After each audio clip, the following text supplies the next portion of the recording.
आपण मानक मु स्वागत करुच्ची गोटे नुआ वीडियो को मु सीमा आपण मानक बहुत बहुत स्वागत करुच्ची ऑफस्विंग एजुकेशन को।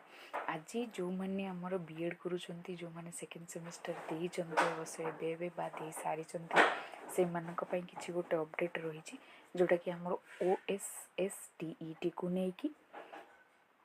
कौन अपडेट रही आमर जोटा कि आमर देखो आपण bscorissa.ac.in नु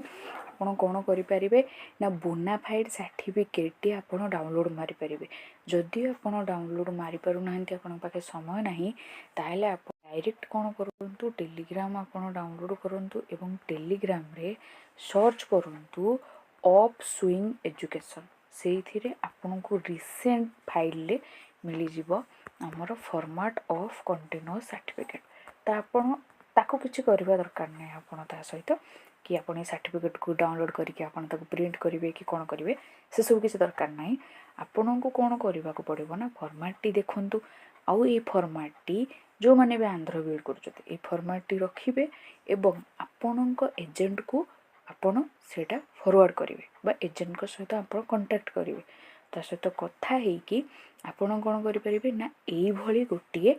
एई भली देखि परछन तो एई भली गोटिए फॉर कंटीन्यूअस सर्टिफिकेट आनिबे जोटा कि आपण को स्कैन करिकि जते बेले OSTET पय अप्लाई करिवे सेते बेले आपण को दरकार पड़िबो। तो जदि आपण को एजेंट केवल एई जो सिग्नेचर हमरो दोची देखंतु टिके छोटो करूचे ये जो सिग्नेचर हमरो दोची ना एठी आपण को एई जिनसडा केवल तांकोटू करके आनिबार अछि तांको आपण फॉर्मेलिटी देबे तो सीए कोन करिवे आपण जो कॉलेज रे एडमिशन करिसेंती जे कोनो से कॉलेज रे भी आपण आंध्र रे एडमिशन करिसेंती तांको तांकोटू एबेरो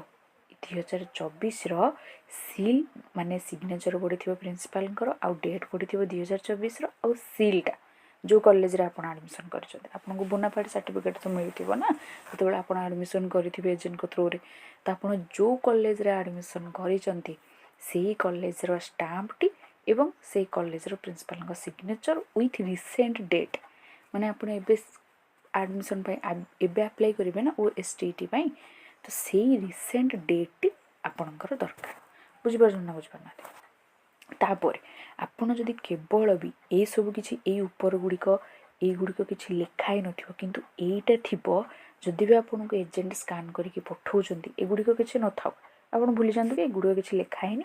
केवल एतिक ही कराई आपण को जदि एजेंट दोची कि आपण एटा नियंतु ताहले आपण सेटा आनि दिबे भारी ताको प्रिंट आउट करि नेबे प्रिंट आउट करके आपण नीचे ए डैश गुड़िक रे फिल अप कर दे परिबे। देखंतु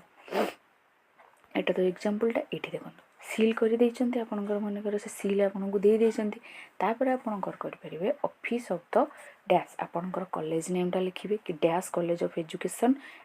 कांडकोर कि जहाँ भी उगुर कि जहाँ भी आपनकर जोठी भी रो निशिपल्लम चिनीपल्लम जहाँ भी से आंध्र रे अछि तापर नंबर टे आपन के एजेंट को टिके पचारि देबे कि को नंबर पकेबे आ डेट आपन रिसेंट डेट पकेबे अप्लाई करिवार किस दिन पूर्वर डेट पकेबे आ तापर आपन कोन फिलअप करिवे ना this is to certify that Shri और श्रीमती बा मिस आपन मध्ये अप्लाई करि परिबे आ आपन को ना एठी लिखिबे डैश अमक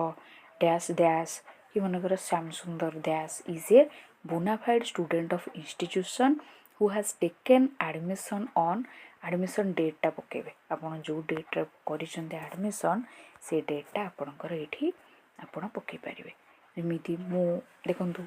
जेमिति कि एठी गोटे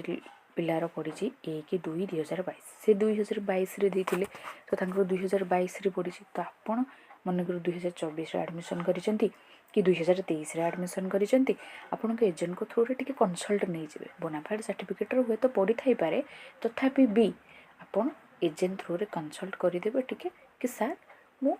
एडमिशन डेट केबे रो पकेबे ठीक अछि तांका पाखे रजिस्टर थाई पारे से आपन को सहाय्य करि परिबे। तापरे आपण कोन करिवे कोन गला हमर this is to certify that dash Shyam Sundar Sahu student of this institution who has taken admission on 4/4/24 मोटा गोटे एग्जांपल थ्रू रे लिखि दोछि इन द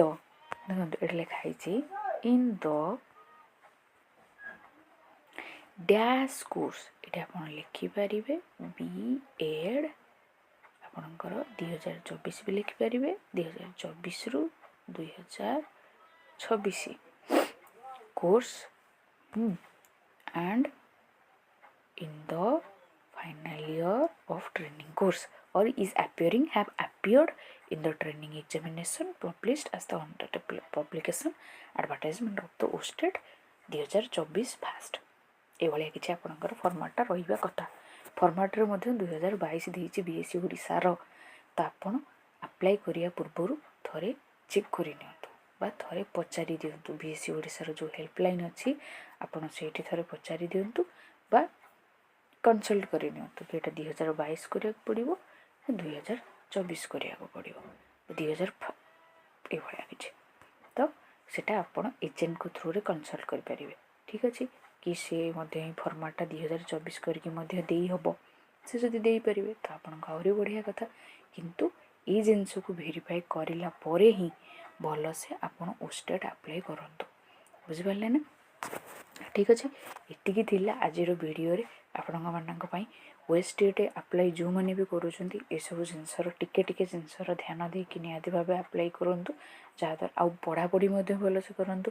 ଯାହାଦ୍ୱାରା ଓଷ୍ଟେଟ୍ କ୍ୱାଲିଫାଇ ହେଇଯିବା ପରେ ଆପଣମାନେ ଗୋଟେ ଫ୍ୟୁଚର୍ ଟିଚର୍ ମଧ୍ୟ ହେଇପାରିବେ। ତାପରେ ତ ଆପଣ RST CST OST ଯାହା ବି ଆପଣ ସେସବୁ ଦେଲା ପରେ କ୍ୱାଲିଫାଇ କଲା ପରେ ଆପଣ କ୍ୱାଲିଫାଇ କରିବେ। କିନ୍ତୁ ପ୍ରଥମେ ଓଷ୍ଟେଟ୍ କ୍ୱାଲିଫାଇ ପାଇଁ ପଢ଼ନ୍ତୁ ଏବଂ ଆପ୍ଲାଏ ବେଳେ ଏଇସବୁ ଜିନିଷର ଧ୍ୟାନ ଦିଅନ୍ତୁ। Thank you. ଆଉ ଯଦି ଆପଣଙ୍କୁ ଭିଡ଼ିଓଟି ଭଲ ଲାଗିଥିବ ହେଲ୍ପଫୁଲ୍ ରହିଥିବ ନିହାତି ଭାବେ ଗୋଟେ ଲାଇକ୍ କରିବେ, ସେୟାର କରିବେ, ଚ୍ୟାନେଲକୁ ସବସ୍କ୍ରାଇବ୍ ମଧ୍ୟ ଟିକେ କରିଦେବେ। Thank you.